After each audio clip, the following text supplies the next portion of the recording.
ಮತ್ತೊಂದು ಕಡೆ ನೋಡಿ, ಮಂಡ್ಯದಲ್ಲೂ ಕೂಡ ಮಳೆಯ ಅವಾಂತರಗಳು ಮುಂದುವರಿತಾ ಇದೆ. ಮಳವಳ್ಳಿನ ತಾಲೂಕಿನಲ್ಲಿ ಇರುವಂತಹ ಆ ಒಂದು ಭಾಗದಲ್ಲಿ ಮಳೆಯ ಆರ್ಭಟ ಹೆಚ್ಚಾಗ್ತಾ ಇದೆ.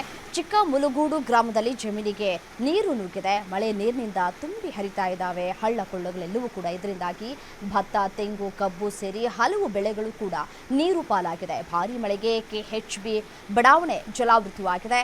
ಮಳೆ ಹಾನಿ ಪ್ರದೇಶಕ್ಕೆ ಸಚಿವ ಶಾಸಕರು ಭೇಟಿಯನ್ನ ಕೂಡ ಕೊಡ್ತಾ ಇದ್ದಾರೆ. ಉಸ್ತುವಾರಿ ಸಚಿವ ಚಲುವರಾಯಸ್ವಾಮಿ ಅವರು ಕೂಡ ಭೇಟಿಯನ್ನು ಕೊಟ್ಟಿದ್ದಾರೆ, ಪರಿಶೀಲನೆಯನ್ನು ನಡೆಸಿದ್ದಾರೆ. ಇದರ ಜೊತೆಗೆ ಶಾಸಕ ಗಣಿಗ P ರವಿಕುಮಾರ್ ಮತ್ತೆ DC, SP, CEO ಸಾಥನ್ನು ಕೂಡ ಕೊಟ್ಟಿದ್ದಾರೆ. ಸ್ಥಳೀಯರು ಅಧಿಕಾರಿಗಳಿಂದ ಮತ್ತೆ ಮಾಹಿತಿಯನ್ನು ಕೂಡ ಪಡೆದುಕೊಳ್ತಾ ಇದ್ದಾರೆ.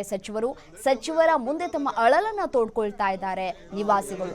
ಮಳೆ ಬಂದಂತಹ ಸಂದರ್ಭದಲ್ಲಿ ಇದೇ ರೀತಿಯಾದಂತಹ ಪರಿಸ್ಥಿತಿ ನಿರ್ಮಾಣ ಆಗುತ್ತೆ ಅಂತ ಹೇಳಿ ತಮ್ಮ ಅಳಲನ್ನು ತೋಡ್ಕೊಳ್ತಾ ಇದ್ದಾರೆ. ಸುತ್ತಮುತ್ತಲಿನ ನಾಲೆಗಳಿಗೆ ತಡೆಗೋಡೆ ಇಲ್ಲ, ದಯವಿಟ್ಟು ತಡೆಗೋಡೆಯನ್ನ ನಿರ್ಮಾಣ ಮಾಡಿಕೊಡಿ ಅಂತ ಹೇಳಿ ಸ್ಥಳೀಯರು ಮನವಿ ಮಾಡಿದ್ದಾರೆ.